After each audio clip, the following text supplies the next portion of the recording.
What's up, family? This is Juan J. Johnson coming to you with real talk, commentary, midday moment. Just wanted to touch you and just go over some things that was near and dear to my heart. Before I go into any detail, you can reach me at juanjohn29 at gmail.com. That's juanjohn29 at gmail.com. If you want to send a donation, you can go to gofundme.com/real-talk-tji-fund. That's gofundme.com/real-talk-tji-fund. With that said, let me go straight to the issue. I wanted to just come to you from midday moment, real talk, because I think that, again, we need venues. We need to be able to discuss issues that's important in our community. I posted earlier today. This will be the 50th year of Dr. King's question, where do we go from here? In August of 1967, he actually wrote a book that says, where do we go from here? And I posted this. I said, where do we go from here? Some 50 years later, the results are in. The American African community has lost their minds concerning gender issues, lost their families due to neglectful parenting, and a system that punishes families for having men in the homes, lost their communities to immigrants and not practicing group economics. We've lost our moral compass by preaching individualism. We've got high incarceration, high employment. We lead the nation in abortions, high murder rates, single parenting households, and the list goes on. The question that needs to be asked now, where do we go from here? Family, we are 50 years since King asked that question, where do we go from here? And we must answer the question, where are we going? Are we better now, 50 years later, or were we better in the 50s, 1967? I would say that our families was intact. We had homes. We didn't have just such a high case of abortion. We didn't have no high cases of incarceration. We didn't have high diabetes. We didn't have we didn't have a lost sense of morality. We didn't have all those things when King was asked that question back in 1967. So 50 years now, from 1967 to 2017. Can we honestly say that our situation is better now than it was? And if you can say it's better now, I say prove it. This is an open discussion. This is not just me having a monologue. This is a dialogue. I think that we need venues where we can have these issues to discuss, because everybody is thinking about these issues, but we're not talking about it. And if we're talking about it, we're talking to ourselves or talking to maybe a couple of friends. But if you look at our community right now, we are really, we're reeling right now. When I say that,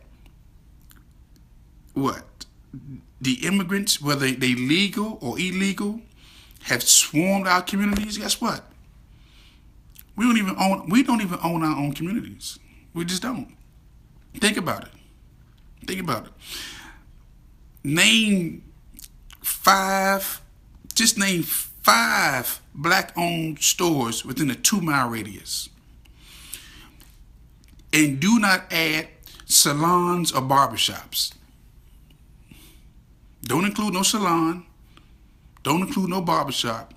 Just name 5 stores in a 5-mile radius, and do not substitute the store for Checkers or O'Reilly's or a Chick-fil-A that's a franchise that a black person is managing. Don't own it, managing it. We don't have 5 stores. You don't have 10 stores within a 2-mile radius. So again, I asked the question. 1967, Dr. King asked the question, wrote the book, where do we go from here? Now, King didn't live to see 50 years from now. So he asked the question in 67, and the results are in. The results are in. And what's the results? Let's see. We have what? We done lost our minds. The lost my mind piece is this. Just dealing with the whole church piece. And I don't want to deal with the church piece like that because I know folks are real sensitive about that issue. But look here. Anytime you talking to ministers, deacons, pastors, bishops, elders, and they're unclear about what their position is morally, when you have ministers talking about the laws of the lands over the laws in the church or in your scriptures, we got some big issues. There was a time when Dr. King used to be the black community, and Dr. King, we were the moral conscience of America. Now, you can't tell the difference between the black church or America. Think about it. There was a difference. King was hated, but he was respected. He had just as many friends as he had enemies, but he took a stand. He took a stand. So I'm saying again, the question is this: where do we go from here? And look here, I don't really want to have like I said, a monologue. I can talk to you all day. I'd rather have an interactive dialogue because we need answers, brothers and sisters. We need answers.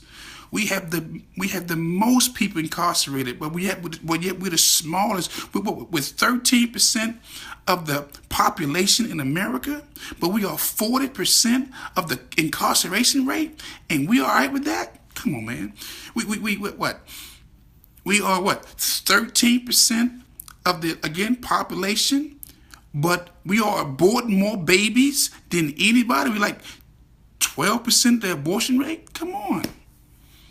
And most of these abortions come out the church. These abortions are coming from pastors, elders, ministers, prophets, deacons, just like the Catholic Church. What's the difference? They just, let me go here real quick. Their titles and their positions are more important than that baby that they conceived or they procreated. Dr. Frances Cress Welsing said this. She said, when you play with sex, the joke is on the child. Let me say that again.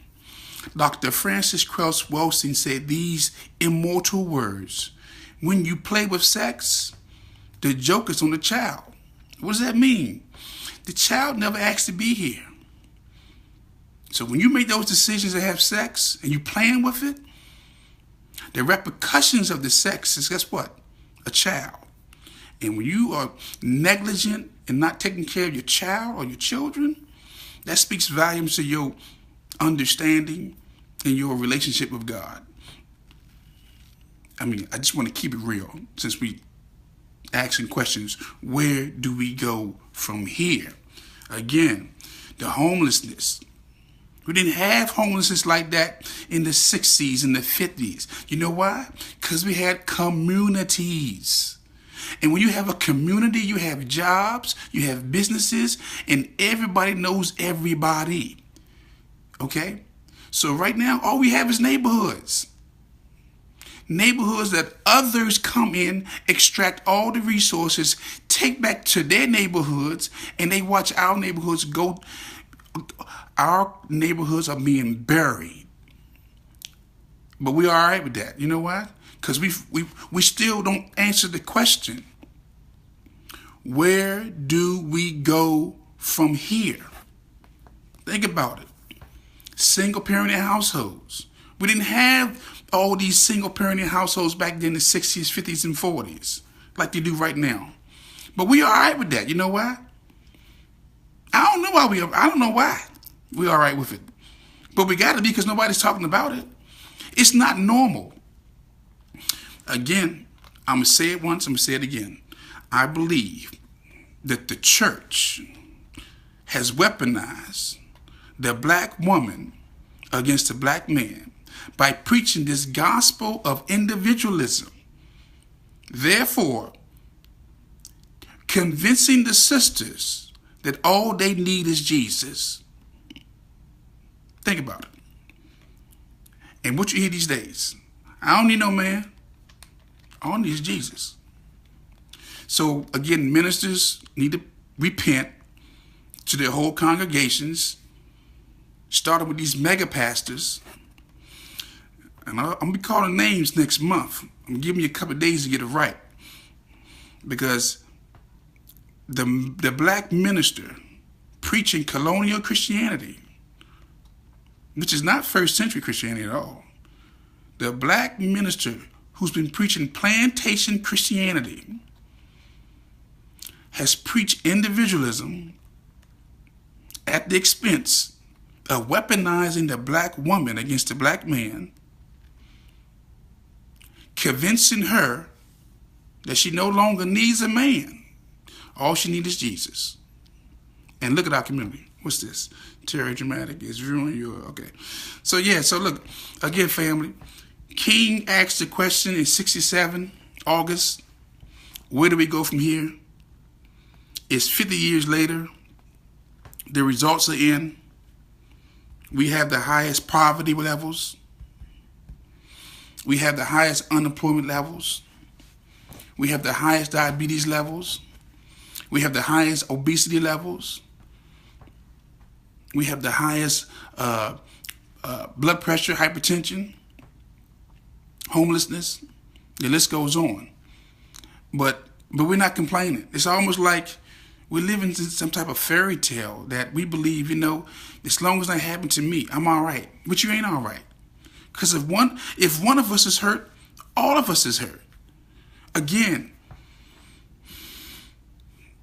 family, can I be honest? We are on the cusp of a war, of a bio and a nuclear war. Nationwide, police departments are staging evacuation attacks. They got one in New Jersey, MetLife Stadium. They got one in D.C., Stadium Armory. They're going all over the nation. We are facing a nuclear war, family. Hello. We're facing biological war. Hello. And we're not having these discussions. We're talking about everything, but there's a possibility that a bomb could be dropped on us, whether the West Coast, California, which is the closest, than the East Coast. But the effects of the nuclear and the biological war is going to affect everybody. And we're not having the discussions. Something is wrong with us. Maybe we get this we get this white dominant complex that I just quoted to you, that we're the first in homelessness, unemployment, diabetes, obesity, murder rates. And we're still waiting on our white brethren to assist us. And he's like, I'm giving you everything I'm going to give you. I'm not going to give you no more. I posed a question the other day. If the white dominant society were to withhold or take back all the funding from our community by midnight, what would we do? If the white dominant society decided to not fund no more of our programs, not support us at all, and said we're not going to do nothing for black folks no more, what would we do?